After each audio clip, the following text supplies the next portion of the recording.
L'UBC, l'Université belgo-congolaise, ouvre ses portes à Kinshasa. L'UBC organise 4 grandes facultés. Sciences sociales, économie et gestion, développement communautaire et environnemental, faculté des droits, un terrain de plus de 100 hectares, une télévision moderne, une bibliothèque, une salle d'informatique et un cabinet d'assistance juridique. Et tout cela pour faire de vous des cadres émergents. Avec ses professeurs visiteurs, l'UBC octroie des bourses à ses lauréats. Inscrivez-vous déjà, rue Louosi, numéro 11 à 13, à Kassavobo. Téléphone, plus 243 81 60 00 634. L'UBC, sciences et culture de l'excellence. Monsieur Mamadou Sidibé, où est-ce que vous êtes? T'es venu d'abord récupérer mes contenus. Il y a une agence là, je sais pas. Agence de douane. Agence de douane. Quelle agence? Louvounou Expo. Namatadi bayo kakombo Louvounou wana baluka motona bakangaye. Kokende gauche à droite, tu adresses à Moko. Ah ouais, Namatadi. C'est vrai. Avenue Major Bango, Okay. numéro 6. Blessing Business. Blessing Agence de douane yesolo. Kende na adresse tout na bana Namatadi nyoso tout baye bien. Bango numéro 6. Voilà. Merci beaucoup, monsieur Jonker. Oiza agence en douane Blessing Business. Nous allons prendre le dédouanement et import et export. Solution na yebisa qui est les alliés Blessing Business. Maintenant, les solutions est venue. C'est quand on est. Ici, à la Walla Village. À Tikala Walibel. À Yébisa Wandekunangana Bamako. Blessing Business, des solutions. Vous êtes à Dubaï, vous êtes au Canada, États-Unis, Europe et partout. Agence de dédouanement Yangoyo, Blessing Business. Vous avez posé à dédouaner Biloko, Yaka, vous avez un point à coder Bino. Rapidité, sincérité, ce que vous livraison à domicile. Partout, place aux alliés. Vous avez un matin d'une avenue Major Vang, numéro 6, commune Nzadi. Non loin, il y a Noguera. Numéro Nabi aux alliés 089 98 33 087. Blessing Business. Agence ya douane ya sûr. Bouyei malamu na Sara, application ya Afriland First Bank et sali na téléphone. Salela misolo na yo na tango nyonso lingi. Na Sara Banking, ezande bank na chombo na yo. Tinda mbongo na yo na bokengeli nyonso ata ofandi na ndako. Consultez solde na yo, landela ba crédit na yo, sala ba virement bancaire, senga cheke na yo, tope tuna motuna pona kokoso ya lolenge nyonso. Elongo na Sara Mani, biso nyonso tokoti masolo ya bank na chombo na pete nyonso. Afriland First Bank a komiseli biso libenga na ye na téléphone. Ata oza na compte bancaire te, salela mbongo na yo na téléphone na yo na kimia nyonso. Na lisungi ya Sara Mani, okoki kotinda pe kozwa misolo, kosomba crédit na yo ya communication, kofuta mbongo ya biloko sombi, tembe sili. Kende na lombango ko télécharger application na yo Sara ya Bank Afriland na Google Play to App Store. Pe kimambango na agence Afriland o ezwami pene sika ofandi po ba activer yo Sara. Sara, Bank na biso et longo na biso bipai binso. Afriland. Très bien. Mbote na bino balandi nyonso ya bosolo na politique officielle. Misa ya tongo ya lelo et bandi bien qu'en retard de quelques minutes, ne nous en tenez pas rigueur, nous allons faire de notre mieux pour nous retrouver. Nous allons nous rattraper le plus vite. Bon message. Merci parce que vous avez belé. Libosa ba TV na bino motema likolo. Mituna pe tondi na mitema na bino. J'espère que tokosala nyonso pona koyanola. Nyonso bono ozana ngobosenga. Likolo ya mesa na ngai bitune belé mais likolo ya mesa pe makambo akolo bezali ebelé par rapport à mboka. Très bien, je pense que le débat aura lieu dans la soirée. Tokosala débat à 19h comme prévu. Mais ce matin, nous avons un dossier spécial. Et dossier à Bandeko, My Gold Rêve. My Gold Rêve, et comme na makambo belé. Comme na makambo belé, pambate. Tokobenga ngo combat. Tokobenga ngo déficit communicationnel. Tokobenga ngo escroquerie. Tokobenga ngo nini. Batu baza mituna ebele leo na tongo. Ezala batu mususu bayoki sango ya My Gold Rêve. Nalo ba tshembo na bango te bazo banga. Bazo tala, bazo lukaka ba question est-ce que ça est solo eloko wana. Batu mususu pe batia mbongo. Baza satisfait mais ba plaignir pe bazali. Sango lobi ba plaignir bazali, oui monsieur ba plaignir bazali. Ba plaignir bazali pour bango ne ba patini mingi ba mituna o. Bango pe bazana ba question. Autour de ce problème, j'ai été avec la Banque centrale, Nicolas Outikoleka. J'ai été invité là-bas. Après avoir au Kena MyGold, j'ai échangé avec eux. Nous avons des informations suffisantes. Oyo Banque a payé. Alors, cette histoire ici à MyGold, Batoué Belé bazana ndenge bazomone na yango. Nicolas Outikoleka boyoka ki a hôtel l'État menacé, hôtel Banque centrale lettre, il y a photo à Lukuta. Est-ce que ça m'a cambo à concurrence?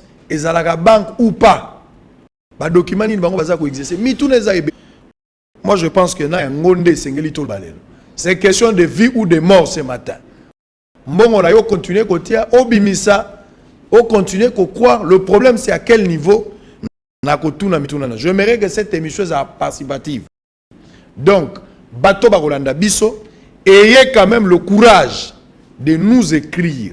Numéro de téléphone yangwana. Bo komela biso botinda mituna na bino comment message atoza na WhatsApp comment na WhatsApp numéro ya Vodacom eza na comment pe na WhatsApp so oza na message normal tuna mutuna koya ko benga na simate sikondera ko tuna mutuna yango. Mais avant cela je vais d'abord lire quelques documents. Prière pour la nation. La destinée prophétique de la République démocratique du Congo en marche. Ésaïe 18. Invitation. Congolaises et Congolais, frères et sœurs et compatriotes, shalom. À l'occasion de l'imminent rétablissement de très bonnes relations entre la République démocratique du Congo et l'État d'Israël, et dans le cadre de la préparation de la grande célébration, la République démocratique du Congo bénit d'Israël, venez, plaidons et annulons la regrettable et malheureuse décision. Déclaration publique faite à New York le jeudi 14 octobre 1973 devant l'Assemblée générale de l'ONU par le feu maréchal Mobutu Sese Seko Kukumbendo Azabanga, ancien président de la République démocratique du Congo, Zaïre à l'époque. Nous citons entre un frère et un ami, le choix est clair. Jérémie 1:10. Date dimanche 4 octobre 2020. Lieu salle polyvalente Food Market sur l'avenue des Huileries en face du marché Camp Lufungula. Heure 14h à 18h. Ésaïe 1:19 à 20. Si vous mangerez les meilleures productions du pays, mais si vous résistez et si vous êtes rebelle, vous serez dévorés par la galve, car la bouche de l'Éternel a parlé. Les églises congolaises en RDC et partout dans la diaspora sont encouragées à observer un moment de prière à ce sujet durant l'ère culte dominicale du 4/4/2020. Merci beaucoup. Je pense que communiqué wana eleki. Liboso na ngai nazana batomi balé otoza ko yambalelo na tongo baye ko répondre na mituna na konbo ya MyGold de rêve. Monsieur Papi, on commence avec vous, Monsieur Papi Kitenge, ozali coordonnateur adjoint ya MyGold na agence ya Lemba Super. Mbote na yo. Mbote ndeko sango ezali ndenge aussi kopesa. Oloba mwa makasi.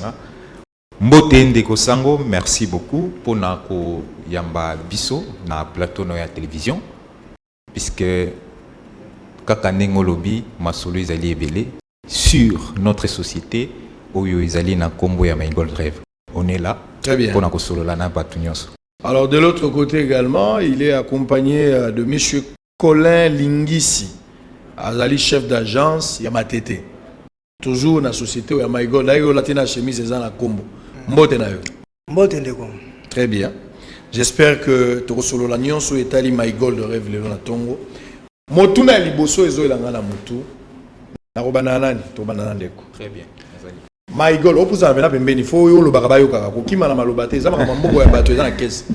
Problème ezate nazali wana pona kopesa ba mituna kopesa ba réponse na mituna nyonso bato bakotuna. MyGold rêve. Oui. Motuna ya liboso. Oui. Ezali banque, ezali société, ezali entreprise, ezali koboka sa carte, ezali investissement, ezali bindo. MyGold ezanini na biloko wana nyonso. Merci beaucoup Sango pour la question wana. MyGold Rêve ezali société d'investissement en ligne. MyGoldRev ezali banque T. Différence ni ezali entre banque Oui. na société investissement en ligne. Différence en quoi? Différence ezali monene. MyGoldRev azosala ba activité oyo banque asalaka te. Banque azali wana pona kozwa kobombisa mbongo ya bato. MyGoldRev, la personne vient investir. Il y a une différence na biloko wana. Il faut toyokango très bien. Investissement na kokende kobombisa mbongo ndenge par rapport à ndenge bato bakanisaka ke omoni mutu ozwi mbongo na yo. Mbongo oyo bafuti yo. Okei oke kobombisa yango na banque. Peut-être pour consommer ngo plus tard. C'est ça la différence. Chez MyGoldRev, la personne vient investir. Investissement ezali ndenge nini? Ezali que nazali na mbongo na ngai et que nalingi na sala activité na nga moko boye. Oyo ekobanda kobotela kanga chaque fois oyo nazali na posa ya kosala eloko. C'est ça la différence. Nous ne sommes pas une banque, nous sommes une société d'investissement en ligne. Puisque en ligne ezali internet sango. Internet ezali oyo technologie et envahir ezali kozwa vraiment ampleur makasi na monde entier. Nous devons nous adapter na oyo biso tozali kosala. Betelanga nanu ba téléspectateur fubayo. Oui. Na mboka oyo toza na mauvais souvenir ya Bindo. Oyebi Bindo? Nayebi yango, nayebi. Très bien. Oui. J'espère que bandiko bazolanda biso lelo na tongo. Ezali normal qu'on pose de questions nyonso sans tabou pour que la personne arrive à répondre. Likambu ya Bindo eza biloko bato batia bambongo na bango lokola MyGold. Bato batiaka mbongo na bango lokola MyGold. Peut-être que le temps a évolué, oui. Mais bato pe bayaka ba investissement parce que Bindo pe zaka investissement. Tiembongo na yo na sima na mbongo wane kobota. De la même manière avec MyGold. Je vais expliquer Allez-y. ça. J'explique ça. Les problèmes avec MyGoldRev, ezali société d'investissement en ligne. MyGoldRev azosali la politique mibale na kati ya entreprise na ye, ya société na ye. C'est-à-dire biso tozosali la crypto-monnaie. C'est ça la différence. Bindo olobiango bien, Bindo ezalaki ke mutu akei kotia mbongo na ye. Mais chez MyGoldRev, on vient investir dans la crypto-monnaie. Mais toujours avec l'argent. Exactement. Au départ, nous avons crypto-monnaie, exactement. Je vais expliquer. Nous expliquer très bien pour comprendre que, et puis pour comprendre que la différence est amakasi. Toujours ça, la crypto-monnaie. Crypto-monnaie, c'est là où que les gens doivent comprendre ce que nous faisons dans MyGoldRev. Crypto-monnaie est une monnaie virtuelle. C'est une nouvelle technologie na katia numérique.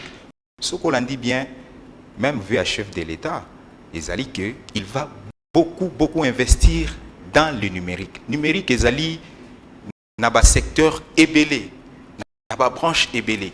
Maintenant, la crypto-monnaie, ezali na kati ya numérique, ou ezali souhait ya chef de l'État ou ya ko fonctionner makasi. Puisque le monde actuel, le monde entier, ezali nyonso na kati ya numérique.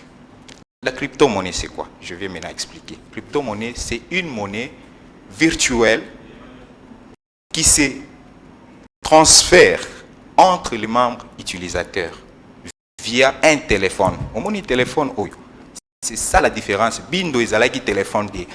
Bien sûr, dans MyGoldRev, quand vous venez, yo pesi mbongo na yo.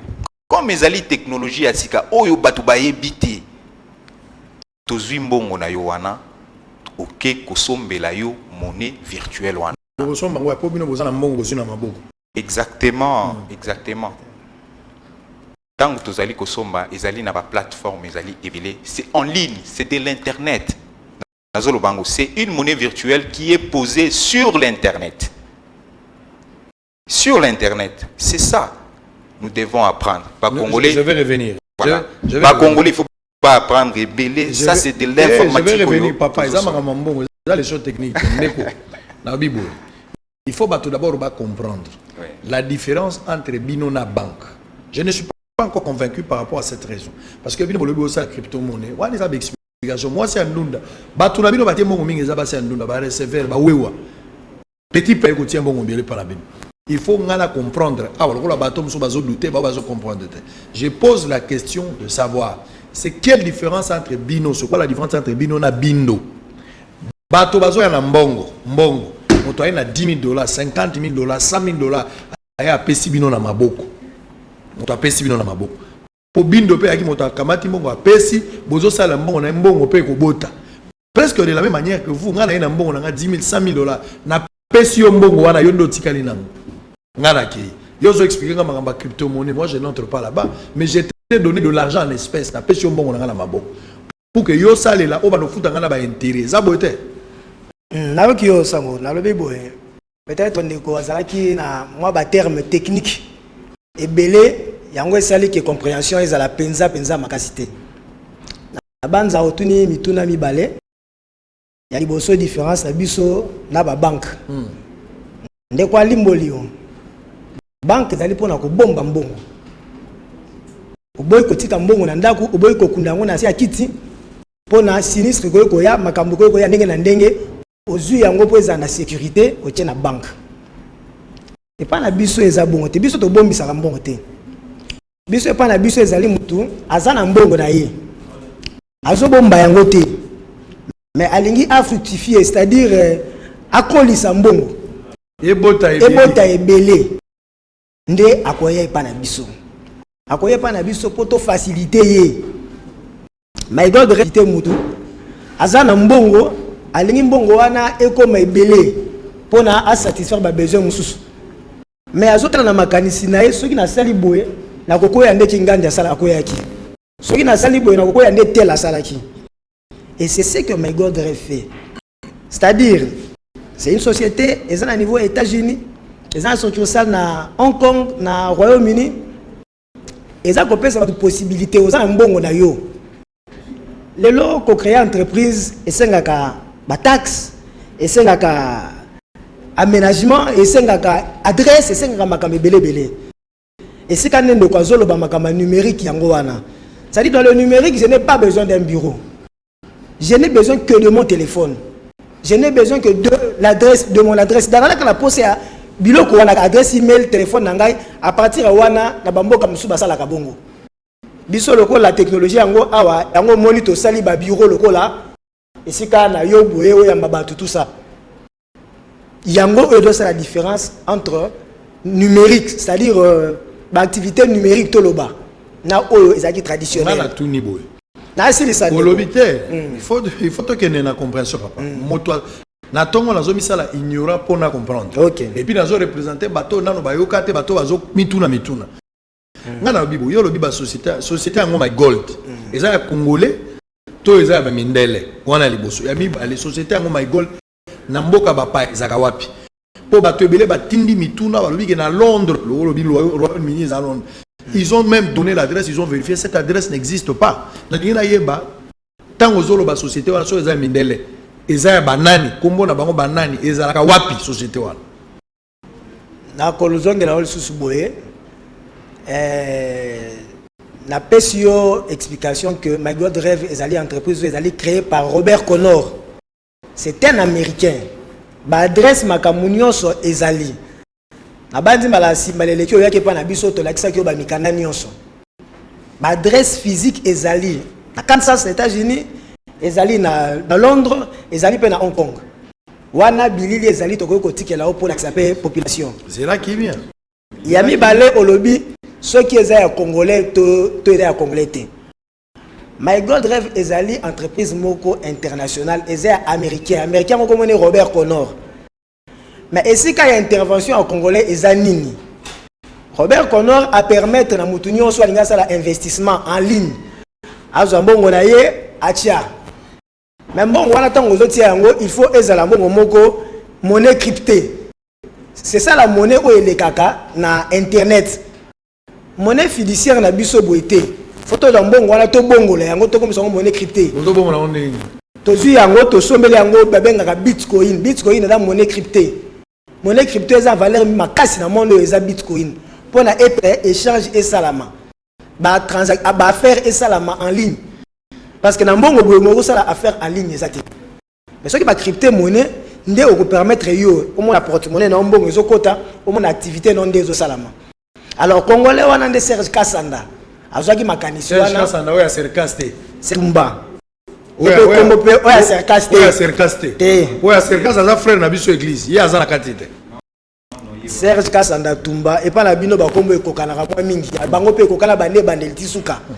Alors il y a eu les kanisi wana pour na ko faciliter ba Congo ça lokola sali maison d'échange yo zoya na mbongo oya papier ya yeli mbongo oyo numérique mbongo crypté tanga tshelo mbongo wana ndeko permettre ko ça l'activité na kati ya My Gold Drive et ça kaka c'est plateforme moko échange parce que soko tamboli partout na nini wana kisasa okomona esika auto ko changer mbongo olongola yango na dollar to na franc to na nini oti yango na mbongo oyo eza crypté na bamboka mususu mbongo oyo eza crypté monnaie crypté bali akango okoki na shopping okoki sala nini boye okoki utiliser monnaie wana mais pas na biso technologie wana le comité mais pour na ko permettre congolais peut bénéficier na activité oyo zo sala na États-Unis Londres na Hong Kong yé a créé plateforme awa na kisasa oyo zo permettre échange wana oyo na mbongo na yo fiduciaire a commission yango numérique tant mbongo lo pe numérique ko ma pe belé azongi solo fiduciaire a PCO yé aza ko traiter na My Gold Drive international. Très bien, on va évoluer. Je commence à pas être fixé, mais je commence à avoir de l'éclairage pour permettre Mitouna Ebotaïsou Mouebele. My Gold dans la République démocratique du Congo, pour la première fois, est commis à Wakan. Et puis, le document officiel où ils permettent les binoba opérer. Parce que Mitouna Mouezali, société, c'est vrai que vous parlez que vous avez banqueté. Mais société commerciale nyonso que dit la loi na société commerciale nyonso oyo ezali déjà kokotsa makambo tali misolo na lingina iba ba document nini oyo bino bozo opérer nango na makambo wana oyo ezopesa bino makasi ya kolobaki bato bakobanda koya kosala ayeza la table lobi nanga eza bureau d'échange po na yokende kwa benga ngo presque le bureau d'échange tokene na société commerciale document c'est ndokora lobi ngam na lobi ndeko ndalobi abenga ngo bureau na wangani yango très bien na seki lelo komi bureau d'échange proméate. Donc, bateau azol na biso bakangi My Gold comme bureau d'échange. Ngaka ndena mbongo na bino po abongola yango. Po lo baki likambo wana. Na katikati ya makambo na lobi. Likambo tembote eza makambo et résumé ki likambo. Osala ki exemple moko parallèle nani illustration pour comprendre. Document officiel nini obino bozala ngo. O ezo permettre bino bo opérer en République démocratique du Congo. Ndeko na banzi oyaki maleleki na siège na biso. C'est ngana yaki siko ba téléspectateur ne ba auto.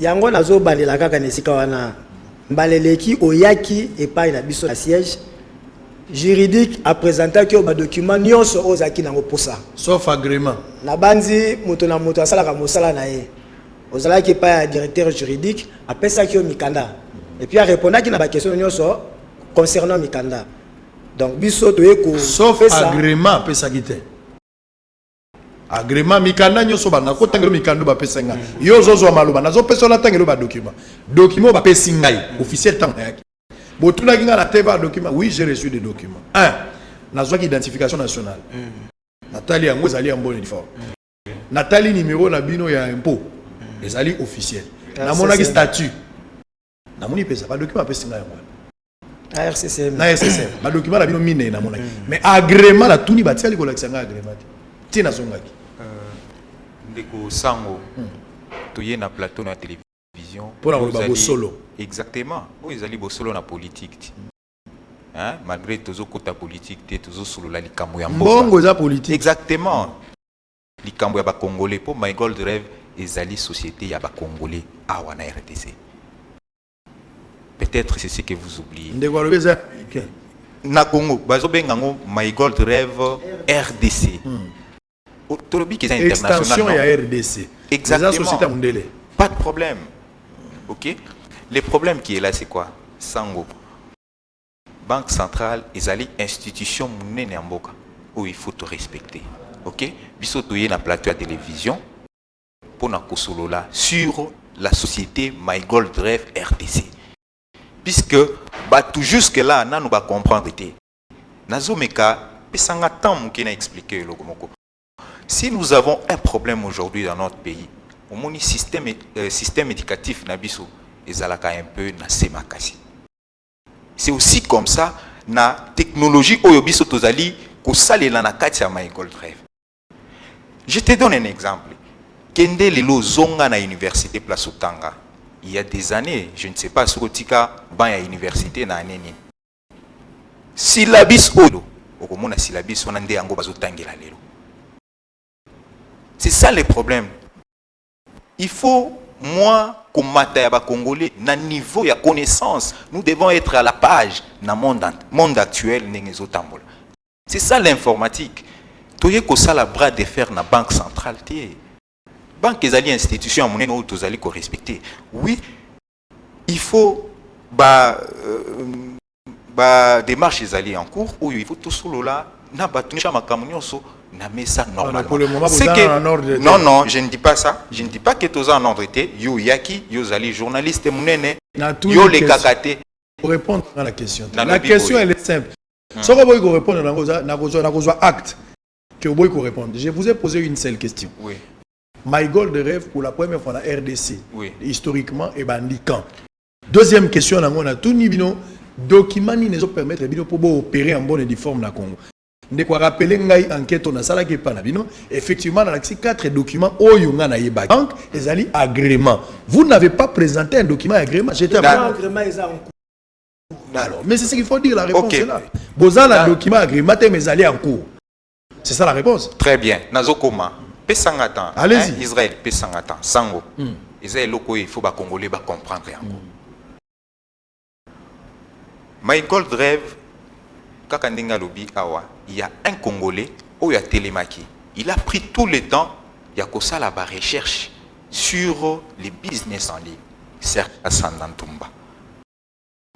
Ok? Il pouvait bien rester avec cette connaissance Nanda Kunaye. Avant da et puis à gagner Kambongo Yemoko Nanda Kunaye. C'est un business en ligne. Qui ata lelo na koki ko vanda na chambre na ngai, nazo gagner mbongo na ngai. Ok? Il a voulu partager avec tous les Congolais.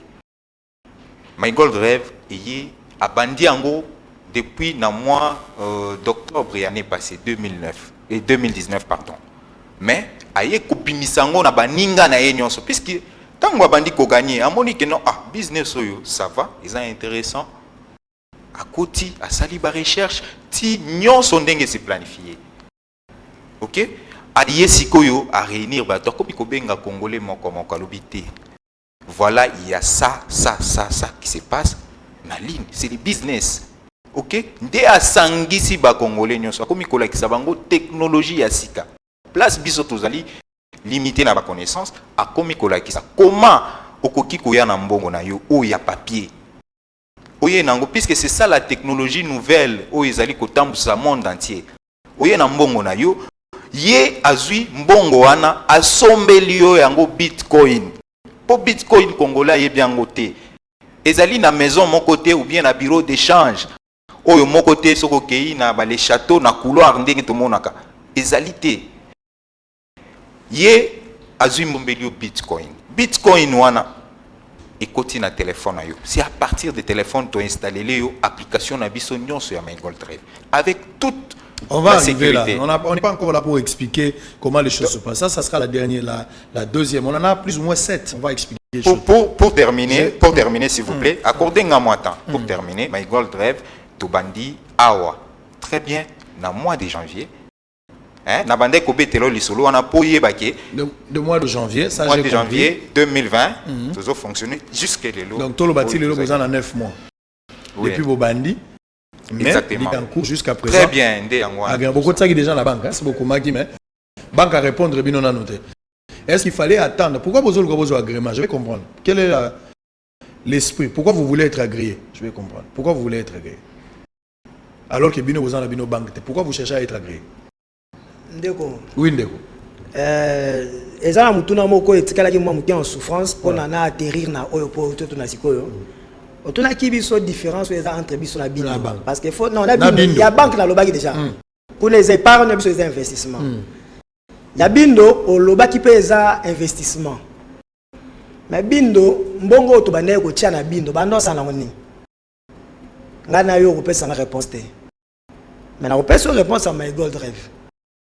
My God rêve yango soki opesa ki biso tatonga to laksana no my God rêve yango eza nini ezala nango ezali bindo azana objet moko te azozwa mbongo wana losala nango nini po lobi ekoma ebele mais my God rêve ye aza ko travailler na domaine ya or na commerce ya or aza ko luka esika ba ko extraire yango ko négocier na prix ya C ko tsomba ko transformer et puis ko teka activité ya my God rêve yango wana alors afungoli extension na mutu nyonso oya moni peka ko s'associer na ye pour na business wana aya atia mbongo na ye alors tango chiffre ya my God ekomi ezokola aza kosomba azoteka a signé contrat moko na yo oyo yo pe na kati ya bénéfice wana okozwa quelque chose yango ozomona toloba investissement en ligne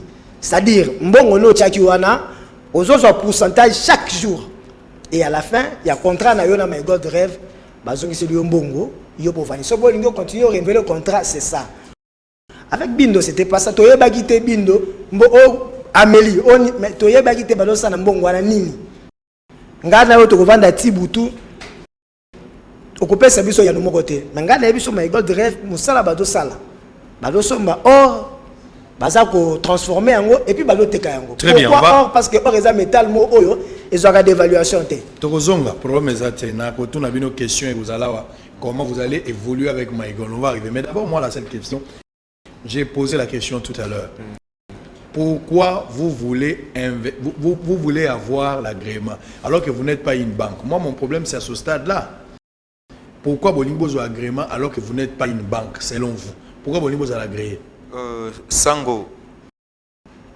na utaki koloba awake la banque centrale c'est une grande institution en Boka où il faut tout respecter en Makasi olobi pourquoi puisque ba sengi biso ce que nous faisons est lié à l'argent non ah ok c'est lié à l'argent débat sengi biso biso te expliquer que ce que nous faisons biso tozali c'est une société d'investissement ok si nous voulons nous soumettre na oyo banque centrale azali kosenga biso où est le mal c'est là où que toyebisio que non nous sommes en processus ya kokende koyoka ba exigence non tosengi s'il s'avère que banque aboy ko agrébine c'est une possibilité dans l'administration c'est un processus vous attendez à une réponse favorable de la même manière bakolo ba vérification non papa il faut être pragmatique et rationnel je pense que toi tu comprends. Il faut être pragmatique et rationnel. Vous êtes dans une démarche administrative. Vous avez introduit une demande pour payer Sabino agrément. Quand sa demande, la banque peut arriver à refuser. De la même manière, il peut aussi arriver à vous octroyer cette autorisation bien agrément, comme on l'a dit. S'il s'avère que banque n'a minute, parce que pourquoi je pose cette question? Ce qui que Batoubatia dans le monde va bobanda. Beaucoup solliciter agrément. Bobandi agrément, c'est autre chose. Mais dans ce stade d'activité, c'est bandit, tu as déjà un investissement, c'est bandit. Supposons que la banque a agréé binoté, à Boyango catégoriquement. Quelle sera la suite? Ndeko sango nazo répondre yo. Nandimite oyaki na plaza. My God Rêve, il y a des Congolais, des familles de Congolais, plus de 100 000 personnes familles au Baliaka na My God Rêve. Nandimite que eloko oyo eye kosunga ba congolais bakoki koboya pour banque à accorder ba conditions nyonso ezopesa wana. Je ne pense pas parce que ça c'est la classe moyenne hein. Les solutions au bapesi na ba congolais. On dit combien de congolais oyo bazali ko vivre na eloko. Oyebi combien de familles oyo ba se retrouver na eloko wana. Kala crise oyo kotaki malade oyo stungisi ba congolais nyonso presque monde entier mobimba ya covid. Mais dans My God Rêve, vous pouvez poser des questions. Tambola, Oyaki, peut-être tu fais semblant puisque tu en as placé. Je ne fais pas semblant, les journalistes n'ont pas d'amis. Exactement. Mais non, non, ils ont commencé à nater. Ils ont commencé à nater. Ils ont commencé à nater, mais ils allaient vérifier. Alors je pose des questions, répondez aux questions. Très bien. C'est ce que je dis que je ne pense pas que Banque Centrale je ne pense pas que place oyo baye kopé sa solution na vie ya ba congolais nandimi teke bakoki ko Très bien, alors on va accompagner biso. revenir. Merci. On va changer de cap, on va revenir. Très bien, Bossolo la politique. Plus blanc que la neige, oh nayaki nandimi ke nayaki, mais est-ce que nayaki nde poto signé mukanda ke mutuna na rutuna zute. Comme ça neza likama, journaliste ato lena na 4 5 heures kotuno mituna. Ngala yaki ko zwa mbongo te na yaki ko sa musala. Ceux qui to signé mukanda bimisa mukanda wana. Très bien, on va évoluer. Je vais d'abord vous lire les informations du jour avant de répondre. Hein? Je vais vous laisser vous reposer un peu. Information du jour. Docteur Denis Mukwege. La situation est explosive à l'est du Congo et Sud Kivu. Des officiers militaires arrêtés pour avoir collaboré avec le Mai Mai à Minembwe, Kivu Security. RDC, l'Assemblée nationale adopte les calendriers des travaux de la session de septembre et examinera les lois Minakusakata sur la réforme du secteur des judiciaires et la loi sur la réforme électorale de Christophe Lutundula. RDC, l'Assemblée nationale examinera. RDC, l'Assemblée nationale a rejeté la proposition de loi du groupe des 13 parlementaires. Au Katanga, l'AFEC dénonce l'institution du péage urbain par les maires de Lubumbashi. Balongoli yango déjà, lobina beta ki yango na lokolo, balongoli yango déjà. Merci na gouverneur Kiabula pour la flexibilité wandani, oyoki na lobby pe osali. Merci beaucoup parce que mon konzi azalaka boy. Soki to lobby oyoki. Ozali chef te po sala kamanga monayo, fo la chef po tango peuple azoloba. Ba peuple wana oyo zo diriger na Katanga baleli, tango ba bengi sango ngai na beleli. Wandani Kiabula oyoki pe o changer yango na pesi olongonya. Zala toujours attentif na problème ya bato. Éviter côté les marala ba discours lokola ba Pierre Kabange Numbi. Azolo baba makambo na ye, yo écouter ma place wana Kiabula. Et comme même sa image, il faut qu'on éviter. Faut qu'on éviter. Dis-moi qui tu fréquentes, je te dirai qui tu es. Au Katanga, la FEC dénonce l'institution, ça je l'ai dit. Willy Bakonga publie les calendriers des activités scolaires 2020. Willy Bakonga. Makambo examen, bien kakamuke. Calendrier autondimi, mais suite examen d'État. Et comme il a janvier, il a février, ils ont balade. Sud Kivu. SVK exige de Mike Amer de dénoncer la main noire dans les dossiers des caméras. Rapport mapping à Butembo, les victimes des massacres de Kikyo réclament justice et réparation. On va prendre l'avant-dernière information. Kinshasa, le gouvernement provincial accorde un délai de 20 jours aux prioritaires des véhicules, engins et épaves pour dégager la voie publique.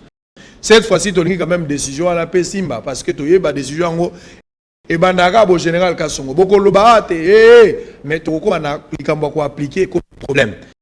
Combien de fois vous avez décision à garage pirate longwa ba marché pirate mais biloko wana azo bandabo. Est-ce que boyo kanina Gentini ngobela gouverneur à ville pour que comme yo bandi ko frapper Gentini chef ayeko benga lobiote tu peux pas faire ça au commis faible liboso ya peuple général Kasongo. Est-ce que vous réfléchir au comment il peut Gentini boyo kani pour tout mon spectacle désolate. Et comme c'est l'hierarchie m'a appelé. J'ai écouté la hiérarchie. Football, Jackson Mouleka célèbre ce jeudi sa première titularisation avec les standards de Liège. On va évoquer.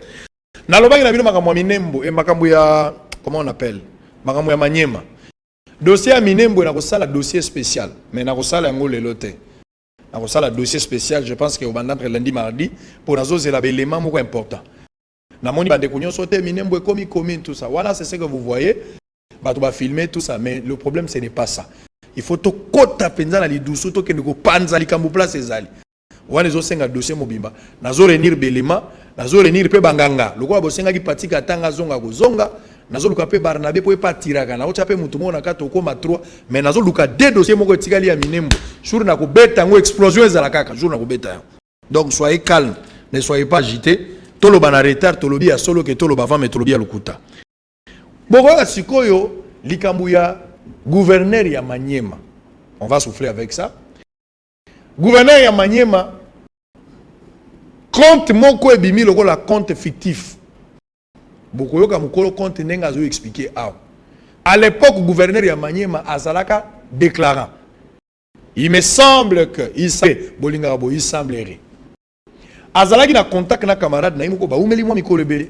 camarade na azaki na société na ye abisabi mon cher ngana Alexandre Bilo qu'on a compte à société na yo bayokani basali contrat na bando futo $500 chaque fin du mois basali 2 ans na contrat 2 ans on a $500 moko na natika ko futa te selon mukolo likamunde ngazakolo mikolo pusani bien ka futa te a commis gouverneur alors les messieurs le col en établissement zalaki na compte bancaire na ye ou zalaki na compte à société mikolo leke bela lobite akende ocha mwa mbongo ameka kosala mwa ba mouvement pour asengana no relever atala makambo ba voyage pour linga voyager so ngamunyo webi ke biso poto voyager ba relever bancaire ngeza ndeko selon yake okota mbongo akota ki mwa $20 eko bakisa mwa 100 koti mwa 200 aya kosenga relever bancaire ya 3 derniers mois mbongo ebimeli ye 48 millions de dollars na papier ngai mbongo yo d'abord ne bandela belaki mwa liboma azo mitu na eske o ba zéro andenge nini ba zéro akisi to ba zéro normal mais quand il s'est renseigné effectivement il a 48 millions de dollars aeko komela Ecobank nazalaki na Lubumbashi pour enquêter aussi sur ce dossier pour Lubumbashi na uti dossier ya bakatakatanga na uti makambo na zolo bawa na uti na makambo ya tournoi moko ezaki na Kasumbalesa je vais aussi parler de ça lobby peut-être le na poko alors a qu'on vérifier 48 millions donc gouverneur ya Maniema a salaki ba opération na mbongo selon Mutoyo ou rendait tout à l'heure ba opération en ya 48 millions de dollars abane ko sala cop nini est-ce que zalaki trafic d'armes est-ce que zalaki ya ba drogue est-ce que zalaki ya ba minéraux on ne sait pas ba transaction ba mbongo wana bande ko sala zalaki pona nini alors mukolo compte azali surpris akende na banque lobaboy akomeli banque a répondre que au salaka procuration et pas moto tel moto ngonde gouverneur ya Maniema au salaka procuration pour bana ko utiliser compte na donc ba fondé na procuration na kombo ya ndekwana alors que yazolo ba ibi yangote pana loko liboso ya mi balé ba transaction ne sala mi ba remplir ba document na ba kombo ne ba tiena lukuta ba bambeli na mwasi ne ba kombo alors kazo reconnaître kombo wana te alors ayeko crier asengi na IGF bolukaka ba dossier gouverneur ya Maniema faut expliquer na période oyo 48 millions de transactions ezalaki mbongo nini faut expliquer yango en image on va suivre ça et puis ba député national lobby ndenge boyoki ba adoptaki likambo calendrier basali pe ba réaction na bango ces deux éléments on revient ici pour continuer notre échange My Gold ezali société bango ba robenga ngo investissement ndeko pe côté mso na elobel na ye abeka ngo bureau d'échange bien ka boyina lo bango bureau d'échange mais en image et puis on se retrouve après pour continuer à tout à l'heure. Comme on a Freddy Passingo, Nazali victime il y a escroquerie, abus de confiance, bon yango en général. Ezali que na fungula compte. Au fungula compte. Na Ecobank. Bon, tous qui bami, tous qui bami pour tous soutenir. Les bami na qui Musafiri, ou aza gouverneur ya Maniema. Na moni qui na utilisé compte en côté depuis na fungola nza utiliser dit dernièrement na kena tala na bi bon bani l'équipe peut-être bakanga déjà compte na kena versé $20 na compte pour na tala so il quitter encore ba so il quitte so que non compte est déjà bloqué il faut activer na que $20 il liquide na compte vous comprenez c'est ba les 25 ba les 26 ce qu'on est na ba na ben na so relever mais c'est que 3 jours après na une nouvelle ya ma dossier papa na kiki na retourner na Rolanda ma dossier je vais relever, je vais relever plus de 200 pages pour relever à Ecobank, ils ont fait il y a A4, plus de 200 pages. Je vais checker, Natal. Alors, tellement de monnaie, chiffre belé, versement belé, opération belé, transaction belé. Et puis non, il faut comme le mot total, il y a débit total à la transaction, ça dit presque 48 millions de dollars. Sango, 48 millions de dollars. La banque, on a limité un jour à interpeller, et le on a évité. Pour tout ou bien sur les blanchissement d'argent, on a évité, fuite des capitaux, on a évité. Sur le financer terrorisme, on défend comment. Alors, on a commis les banques. Dans la commis banque, on a dit que dans une opération, on a 5 opérations dans le bordereau, on a talent, on a bordereau. La commis banque, qui n'a pas reconnaître que c'est une opération. Alors, on a une opération moko suspect na compte nangai. Banque a répondre quelques jours. Avant que tu répondes, on a un message, je crois 5 jours après, que lettre est prête, il y a $100 pour archiver 5. Mais qui n'a foutu jeudi? N'a dit bon, quitté lundi, ne va pas déposer une lettre. La lettre, va pas singa aborder na singi. Va pas singa qui va document comme quoi la pesara procuration na Ogi Moussafiri. Alors, na ziba procuration va pas komelinga ba demande d'ouverture à compte na comment que tu te mets na moni va pas singa. Alors, na moni que non, va pas singa aborder route. Et comment que donc il y a déjà le mot est clair. Le document est comment capé singa.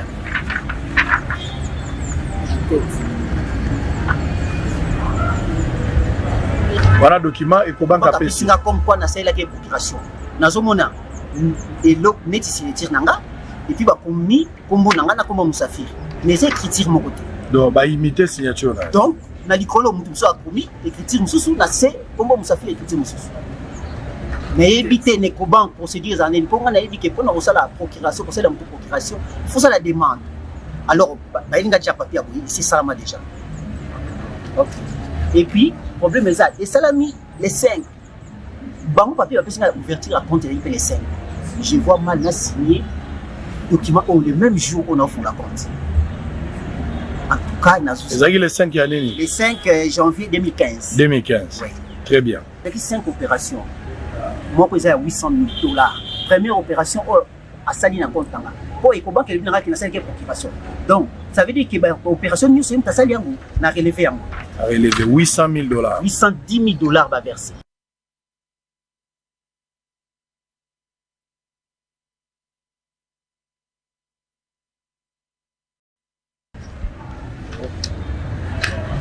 Et puis, na formulaire d'ouverture. Et là, on a compris. Moi, si nangai kombo na ya moté. Moi, si nangai kombo na ya moté. Ah, bango batie Aïcha Anne. Donc, kombo la famille Aïcha. Prénom Anne. Or, Aïcha c'est un surnom. Donc, na benga kende wana.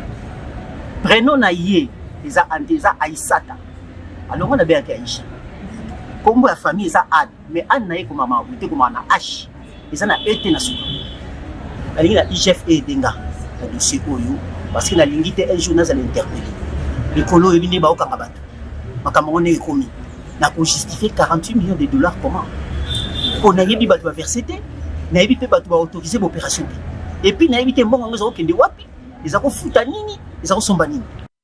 Les lois qui premier jour après ouverture de la session, donc premier jour tout ça la vote il y a calendrier, l'activité nous tout ça pendant 3 mois. Ça la vote à calendrier oyo, ne bataka sikoyo, ba matière auto ko traité. Alors matière wana babosa na matière rebelle. Donc ce babosa ni matière rebelle, ndé mutuna mutazo ka intervenir par rapport na matière auto lingi to bakisa.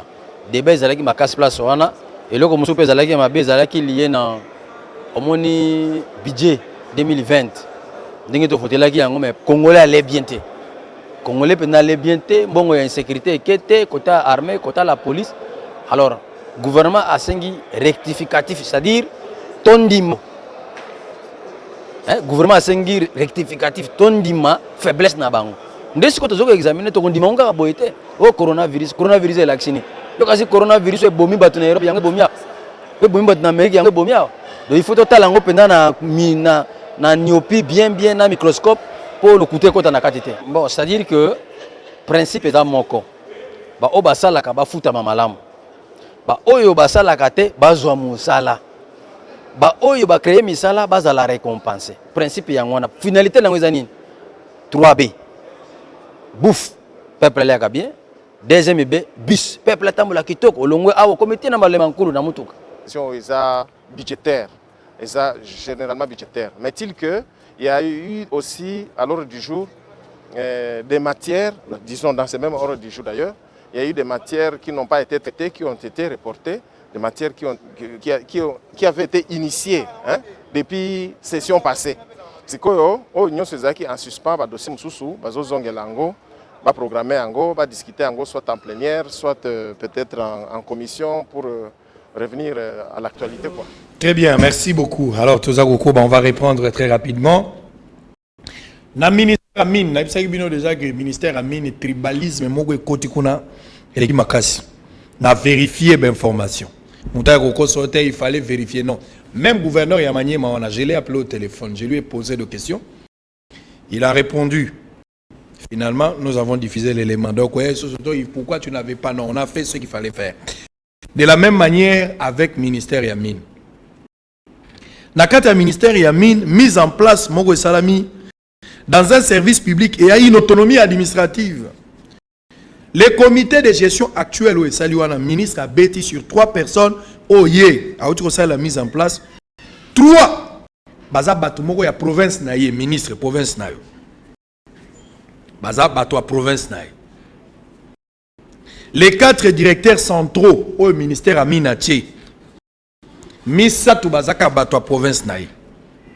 Et ceux qui ne sont pas à la province, à renvoyer Bango. Et dans les comités de gestion, Moko Nabango Azali, directeur général adjoint, chargé, il y a technique. Azali peut mandataire actif dans l'État. Azali, directeur général, il y a ISPT, l'ICAS. Comment se fait-il Moutouako Zala? Yemoko Bachomenano. Azali, directeur général adjoint, chargé à technique. Mais Azali peut mandataire actif. Ba poste l'équipe, les alliés incompatibles. Donc, et Sengeli Bota Likamboyo, Nambango, Mouto Nazolo Belaba nommé professeur Katwika Ndolwa, Yende Moto, Azali mandataire actif à cause de la poste Belete.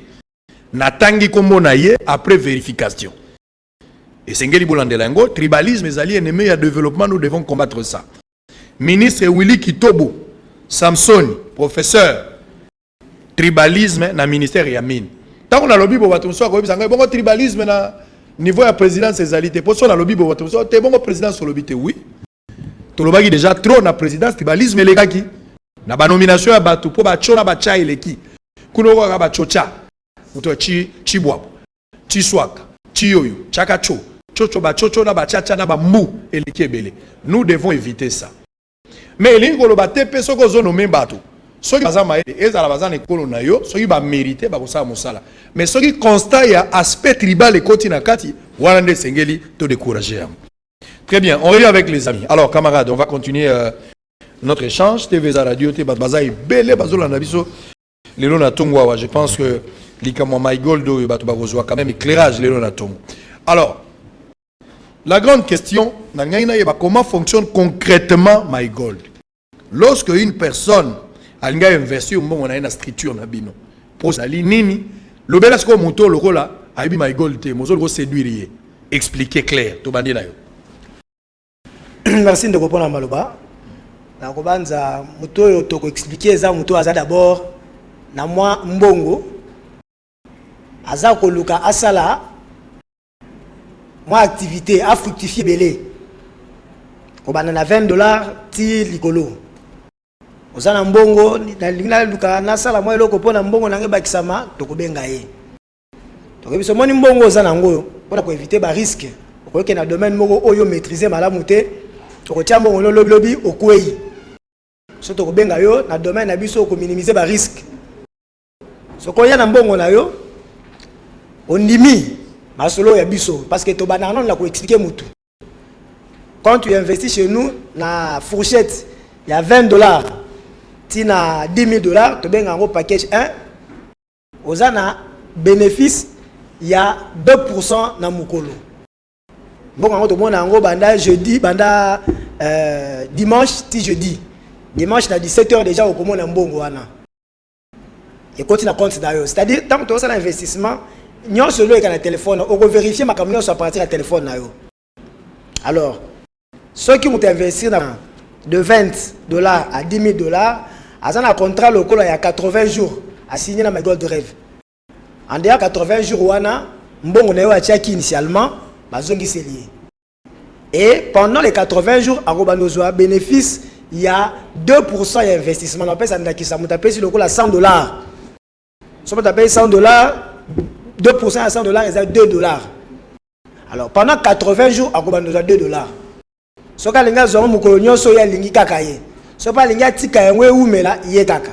Alors si on a $2 wana fois 80 au moins la qui mouton bénéfice il y a $160. À partir de $100 né azu et puis ça sangi na $100 na cheki ne bandeli. akomi lokola na 260. Wana eza paquet ya liboso. Deuxième paquet ezali de koleka $10,000 tina 50,000. De koleka $10,000 tina 50,000. Wana eza sous contrat mususu au lieu de 80 jours comme 90 jours au to benga 90 jours. Et puis na fourchette wana a bénéficier na 2.5% ya mbongo ya tie. Ce qui m'a tie 10,001 to baneti a ko bandozwa $250 na mukolo. La semaine so sali 5 jours et comme lokola $12,500. Voilà mbongo yé aza ko encaisser. Et puis ce après ça lango pendant 90 jours. On jours sur le sili, initialement, bah payé. Maintenant, tu as le bac biso, tu as banque, tu as le bon mbongo te. Mbongo na yo à tout moment qu'on peut retirer yango. Et c'est quand le bac qui tant sous moi, compréhension là qui malam te bureau d'échange tout ça, non, là bureau à transformation. Tu peux transformer mbongo na yo wana. O ezali na numérique la téléphone na yo, tu peux sur ce monnaie fiduciaire, monnaie papier ne balobaka. Yango des années. Puis dans le troisième package ezali koleka 50,000 tina 100,000. Wana bénéfice ezali à 3.5% et puis ezali pendant 100 jours. Donc voilà un peu en bref, musala biso to ça là et nyon sone sala makande to lobi na téléphone ba créer le compte. Ça dit compte na yo MGR. Ezali compte mo ça na 3 lettres MGR et puis na suite ya ba chiffre. Compte là ba créer le ozana mot de passe accéder yo moko ka na compte na yo. Et puis pour lancer la transaction, on appelle un mot de passe à transaction. On peut changer à tout moment pour la sécurité. Parce que dans le monde, il y a informatique, il faut que le bango mouille des armes à casse. Alors ceux qui ont dit qu'on a à la portée de tout le monde, lobby bon vous êtes.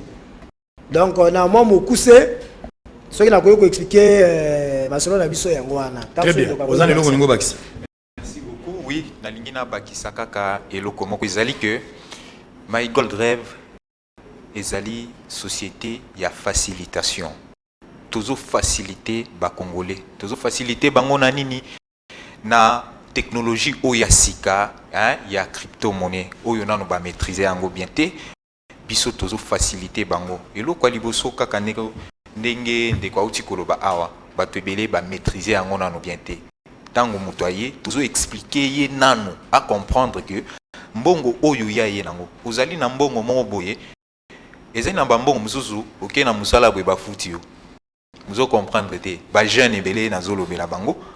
Au beti tour na coin bière et sili.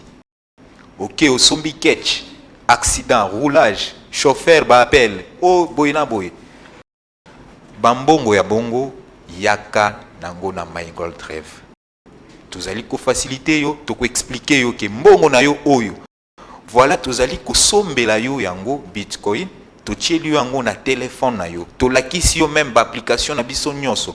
Comment ezali ko fonctionner na téléphone puisque gestion ya compte na yo ya My Gold Rêve ezali yo moko na téléphone na yo. Nde loko tozali ko sala et puis tozali ko sala ndenge nini. Tango mutoyer. Ça c'est tozo sala batu ba comme ba entrepreneur. Liberté financière. Na My Gold Rêve soko koti papa. Les alliés sous makambo ya pasi to banda ko raisonner ke na kozwa $10 wapi $5 wapi te. À partir ya mbongo na yo, à partir ya montant oyo pesi na fourchette oyo ba expliquer ba paquet nyonso misato. Biso to biso que na $20, to Bitcoin na yo ya $20. Retour nango ya pas bénéfice ndenge koya ya 2% na ba paquet. Ndeko lo bagelo mo ga lo biki investissement na bino bo sala na or. C'est ça? Sigo na kati ya kaidi na kati ya statut na bino a part or we biloko ekanga Jamal biloko zomono ekanga Jamal na kiti nazo bisa ekanga Jamal na ndenge nini parce que ba yako bibisa statut ya Jamal il semble que à part makambo ya ba pharmacie na ba kiti ma maison préfabriquée ezalaka na kati te ndenge bazuzi ba ko samba biso so bandai ko landa likambo yango ndenge na ba na kati ya statut na bino a part or bozana mbongo mususu to investissement mususu ozo permettre bino pour la survie ezali à part likambo or osaka suni na koloba boendeko ndenge to koloba entreprise na biso eumeli pendate na kati ya statut makambo ebele ezali na banza tango le kaka na epara biso émission pe le kaka juridique ayebisaka yo na bito ko investir na domaine ya transport voilà domaine ya agropastorie Mais jusque-là, biso tous un investissement en ligne tous ça jusque-là. C'est-à-dire récompense, bénéfice, investissement et batozali lié na investissement pour ça là or. C'est en ça que batozali va gagner, c'est ça non? Investissement à or, il faut tout ça la part des choses. Investissement à or, na bisio modèle entreprise ezali. Kinshasa ezali to créer représentativité moko. Mais l'or somba maka extraction, achat, transformation, vente, ce n'est pas ici au niveau de la RDC. C'est au niveau de My God Drive International. Et c'est pas na bisote que bisote ça la cara or tout ça non. L'investissement n'y a pas moment fort et un moment de faiblesse et exactement. Ce qui est arrivé que na kosomba ba papa ezali minéré. Ba valeur na ngo kitaka mataka. Ezala produit moko te tika stable tika liko kitate nyonso bujaka. Il faut pas me contredire sur ce point-là. S'il s'avère que potopoto continue na makambo ya wolo alors que bato bana mbongo na bango bachaki na kati. Comment vous comptez résoudre ce problème-là? Certaines équations de la vie se résolvent quand ils se sont posées. Très bien. L'équation ne s'est posée dans nos têtes. Ils sont travailler dans makambo tout ça. Et puis ceux qui courent bango et comme kita, ça se dessine. Ce n'est pas du jour au lendemain la mouki bloqué, or ils allaient sous-souter. Non, c'est pas comme ça. Tout se prépare. C'est une grande entreprise. Tout autant la dengue mouvement ils ont salama. Et ceux qui te montrent que tout le monde a failli dans oyo, donc on embrasser domaine pour que l'investissement va te souffrir. Très bien. Depuis l'être à gouverneur, il y a banque centrale. Vous avez SMS message. Depuis l'être à gouverneur et à banque centrale, beaucoup de gens vont retirer mbongo na bango. Pourquoi alors l'exigence maintenant pour faire ces retraits? Ça dit bato bakomi ko reprocher bino na ba retrait. Na ebandeli bato bazaki pour qui retrait zaki facile. Bokomi na bato belé plus de 100 000 lelo, retrait comme un problème. Tant que banque centrale lettre moko circula que banque centrale azo reconnaître binoté. Parce que bino moko bolobi awa clair que vous allez agréer mais ça processus beaucoup de ça na besoin agrémenté. Bato bakomo lo ba retirer mbongo na bango retrait comme un problème. Pourquoi ce problème? Wana za mutu na mutu. OK, merci beaucoup. En tout cas, problème il y a retrait et se poser. Au moni le vendredi, hein? Tout ça là qui système moko il y a que na semaine. Tout ça na 2 jours il y a retrait. Oyo bato ba sala ka retrait. OK? Soko ke lelo mutu nyonso azali ko sala retrait na pardon en bonne et due forme sans problème.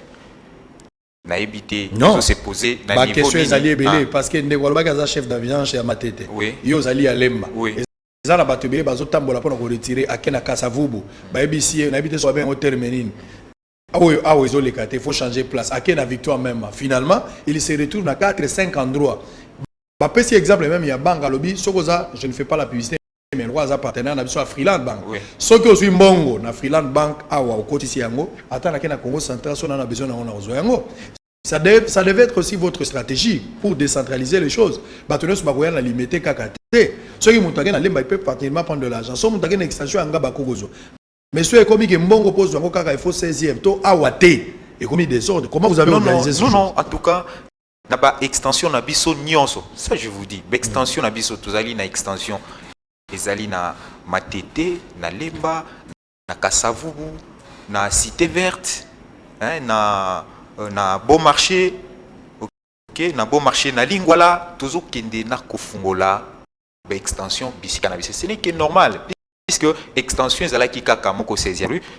Tala soki batu nyonso baye oyo bazali ko luka ko sala ba retrait, il faut epesa kaka moi, hein, batu ebele, moi ba nungu oyo batu bazolo ba non. Toujours bazala calme bato na biso nyonso ba investisseur nyonso oyo bazali na kati ya My Gold Drive ba kende na ba extension oyo ezali ko fungama soko ke lelo ba retrait zo salima normalement sans problème nde loko tozo sala tozo kende na ko implanter ko fungola ba extension bisika na bisika pona ba déplacement ya bato o bazo uta musika ba se retrouver na place bazali. Très bien, avant peut-être d'attendre la question, on va souffler un peu. Prenons quand même cette image. Il y a My Gold dans Bazo, ça plus de précision par rapport à fonctionnement na bango. On va prendre tes histoires tant aux Zonga. Donnez-moi ça avec la réhabilitation de l'avenir Lengue Salo Tourataki. On va voir quand même ce que le gouverneur de la ville est en train de faire. M. Gentini Ngobila na sepeli na likanisi là parce que ngala vanda ngamonga faut la période moko côté armée. Na ibi passe ya transport, il faut que les gars na rond-point ngaba. Ato la muki 6h, so ko ngaba 6h20 nzele kangami entre rigini passe nango. mais lelo bakomi koluka nzela lenge se fungwama po ya tina armée c'est que tokoki maron ponga bakotambola ekoma facile. Donnons-nous quand même ça, les deux éléments, et puis tu as dit pour n'attendre ba question à batu. Merci na batu nyonso bazo koma. Même les banda ya mboka boti na mituna na bino. Bozali en direct batu à Londres, Belgique, Allemagne, Toronto, Montréal, Allemagne, Dublin, France, Sénégal. Bozona na biso na États-Unis, bozona na biso pe na Chine, na Dubaï, na Brésil, na Sao Paulo, na Colombie, na pesi bino mbote batu à Lubumbashi, Likasi, Bandundu. Mbandaka, même la Bounia, la radio Montblé, Congo Central, Mbanzangongo. En image, et puis on se retrouve après pour continuer avant de terminer. Mboka na biso to vivaka na to du jour. To la mukaka tongo tongo penza. Lokola ba mama ya mapa, ba kumbi mituka, to pe ba chailleur. Mposa pe makasi ya koluka mbongo yango ezali. Kasi na ba coronavirus oyo, mbongo yango ekomi lisusu pasi koleka. Esengeli kofuta ndako, kofuta kelasi, kolie salibota, kofuta l'hôpitalo, maipe courant, tope ba transport ya mikolo nyonso. Nini esengeli kosala tope wapi kozwa misolo, iya malonga na ngonga mukie, mituna na biso ezwi yano. My Gold Rêve. Tondi mama na sima ya komvwamisa bato na bamboka neti États-Unis d'Amérique, Hong Kong, tina Royaume-Uni. Lelo, My Gold Rêve na République démocratique du Congo. Pona kolengela pe kosunga congolais na oyo tobengi indépendance financière. Dirigé par un groupe d'experts qui ont participé avec succès à un pourcentage élevé de politiques d'investissement et d'entreprises dans le passé, My Gold Rêve vous offre l'opportunité d'investir dans des actifs plus fiables et sécurisés. Oyo elakisi, kotia mbongo, peyango ezo fuluka, mikolo nyonso sans que o fournir le moindre effort. Ezo salema ndengeni landa. Na premier package allant de 20 à 10 000 $, ozo gagner 2% ya mbongo oyoyo à investir. Soki otier 100 $, ozo gagner 2 $ par jour pendant 5 jours du dimanche au jeudi. Na deuxième package allant de 10 001 $ à 50 000 $. Pourcentage est à 2,5% par jour. Soki otier 10 001 $, ozo gagner 250 $ par jour pendant 5 jours, toujours du dimanche au jeudi. Pena troisième package allant de 50 001 $ à 100 000 $, awa bénéfice ezali à 3,5% par jour. Soki otier 50 001 $, ozo gagner 1750 $ par jour pendant 5 jours, toujours du dimanche au jeudi. Lisolo ya esengona biso ata esili esila kate. Pour vous remercier de nous avoir fait confiance, après votre contrat, il y a 80 jours, désormais, My Gold Rêve azope sabino makoki yako renouveler contrat na yo kaka na compte na yo yakala. Na même mot de passe, même MGR, après la fin du contrat, tozo zongisela yo capital initial na yo, tope mbongo oyo tiaki na ebandeli, nabo pete nyonso, pe ya mobimba. Siko nazo expliqué bino le bonus binaire. Eza simple mais très avantageux. Il suffit aux 2 personnes, moko na gauche, mosusu na droite. Exemple, Junior na Esther. Tangu kaka bango mibale ba investir, yo parrain ozo gagner 10% ya montant Junior à investir, pe 10% na montant Esther pe à investir. Po bazali oyo tobengi ba filleul na yo direct. Na droite topé na gauche, côté faible to côté oyo eza na mbongo mukie, na arbre généalogique na yo, nde ezo permettre yo au bénéficier na 10% na montant ya baye nyonso oyo baza ko investir na oyo tobengi côté faible na yo.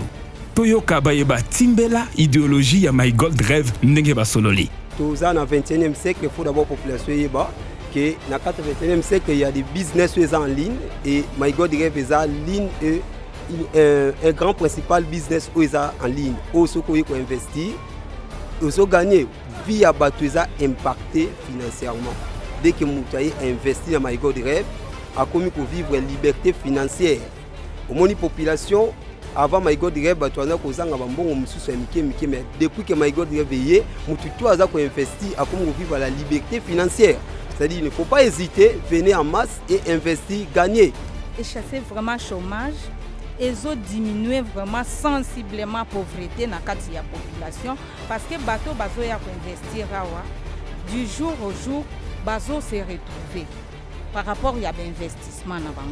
Et deuxièmement, tout le monde dans My Gold Rêve que ceux qui ont créé le réseau au parrainage, ils ont bénéficié de sources d'avantages. na kati ya My God Rêve. Vraiment eza très bénéfique pour le peuple congolais baya ko investir na My God Rêve. Nous sommes des négociants en or, professionnels qui comprennent parfaitement le marché de l'or. Fixez-vous des objectifs pour ce que vous voulez accomplir.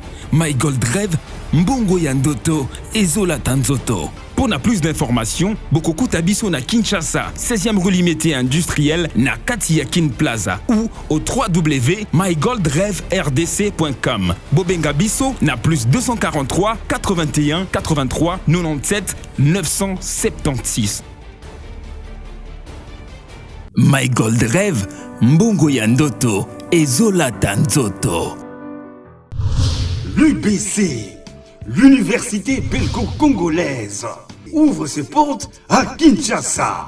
L'UBC organise 4 grandes facultés.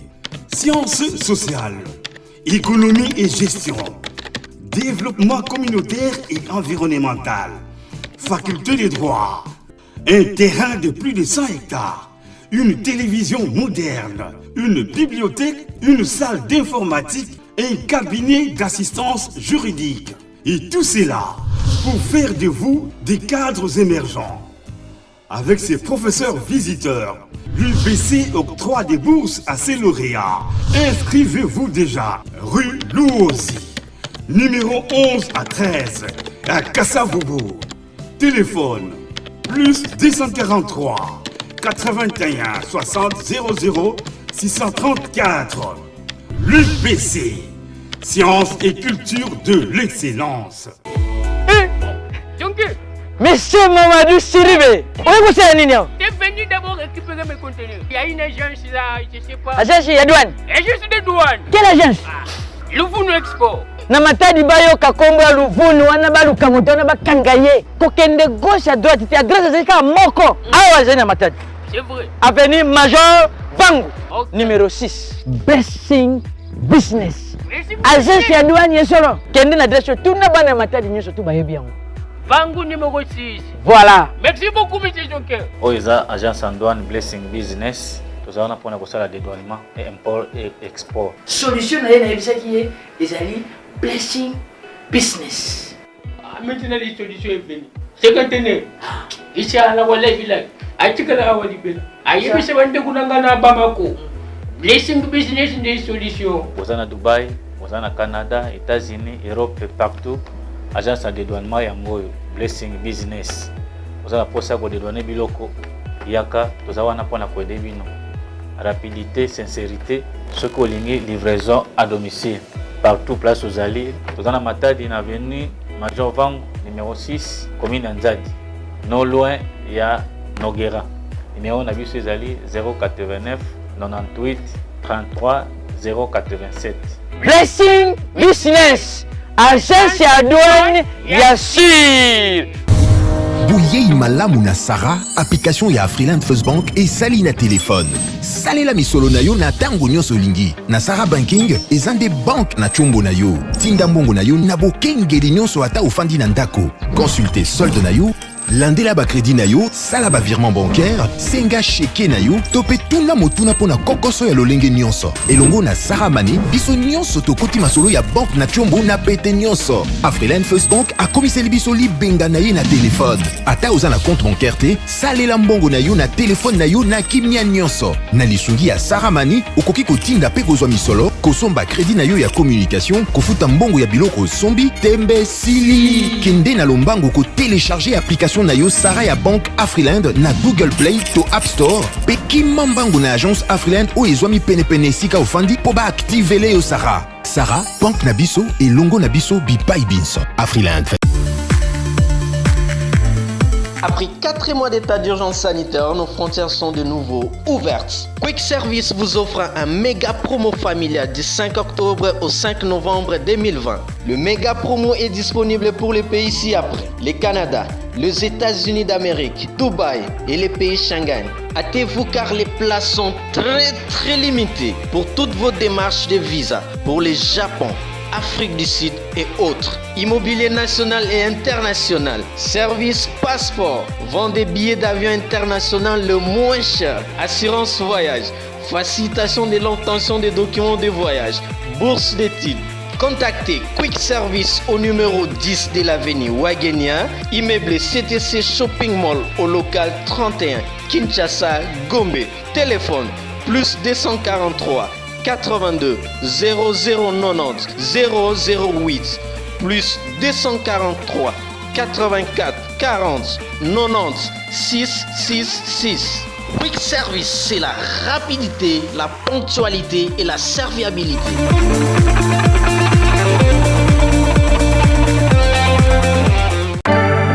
To everyone under the sound of my voice, I want to remind you that God loves you, that God cares for you, that God is in control.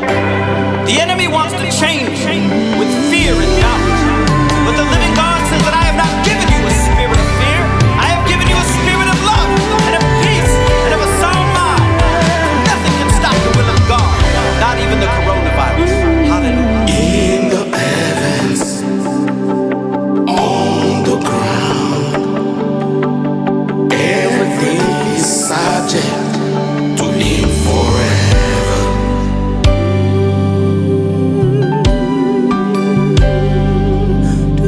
Forever you will be the Lamb of God on the throne, because you accepted to die at the cross for me. I wanna praise you, my God, you who redeemed me for God. I adore you because you're worthy of all praise. I came to adore you, I came to celebrate you. You are worthy to be praised.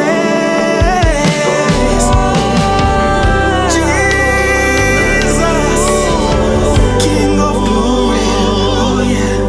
Forever you will be the Lamb of God on the throne, the big winner who sits at the right hand of God. You receive from the Father a glorious name above any name in the heavens, on the ground, on the ground.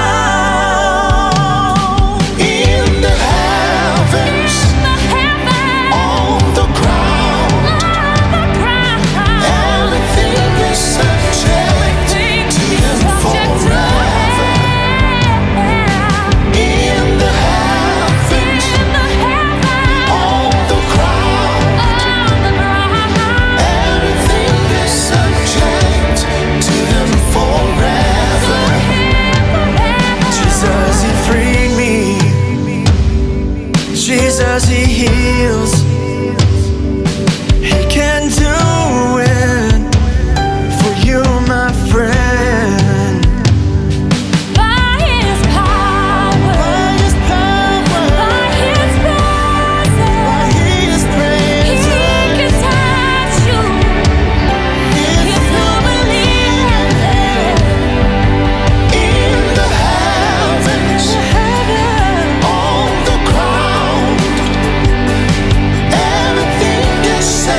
Beach, spécialiste en immigration américaine. A Betty Kelelo qui a bandi déjà, pré-enregistrement et à déveloterie 2022. Papa, maman, Peli Bota Mobimba. Elenge Mwasipe Mobali Oyo Bozali na passeport biométrique na $5 ya Pamba. Na moto, Boya na ba cybercafé Benlo Beach, na bon marché en face ya Hotel Phoenix, na galerie Igo Tonzambi, na Lemba Terminis, pe na Apocalypse Vende, Massina sans fil. Mana ya Kinshasa to pesino lisusu mbote, ezali ngai de ko na bino Benlo Beach ya cybercafé Ben. Na yeko informé na bino ete KCC a annoncé Déveloterie 2022. Yango biso na cybercafé Benlo Beach. Tozali kobanda pré-enregistrement pour participer à programme de Déveloterie 2022. Kobanda mokolo na le 20 août jusqu'au 30 septembre 2020. Yo zali na passeport biométrique en cours de validité. Yo na libota na yo. Boya na Kinshasa na ba cyber na biso. Yo zali en face du Hotel Phoenix na bon marché. La galerie Igo Tonzambi na Lemba. Pe libanda ya Apocalypse 22. Na lobi na katite mais libanda ya Apocalypse 22. Yo pe ndeko ya diaspora boyebi ete bandeko ya diaspora 167 au batindaki ba photo année passée bazalaki ba gagnant cette année. Yango tozali ko encourager bino bato bozali na diaspora na libanda à l'étranger. Bo tinde la biso ba photo na bino na ba page biométrique iska photo ezaka na passeport. Bo tinda yango na adresse email ou ezali na mopanzi to na numéro ya WhatsApp ou ezali na mopanzi pour na kosunga bino ko participer na Déveloterie 2022. To pesi bino bonne chance. Pe bandeko bazali na posa ya kosunga bandeko na bango baya na États-Unis. Tozali wana pona ko zela bino obenga na ba numéro na biso. Merci beaucoup. Merci. Benlo Beach, spécialiste en immigration américaine.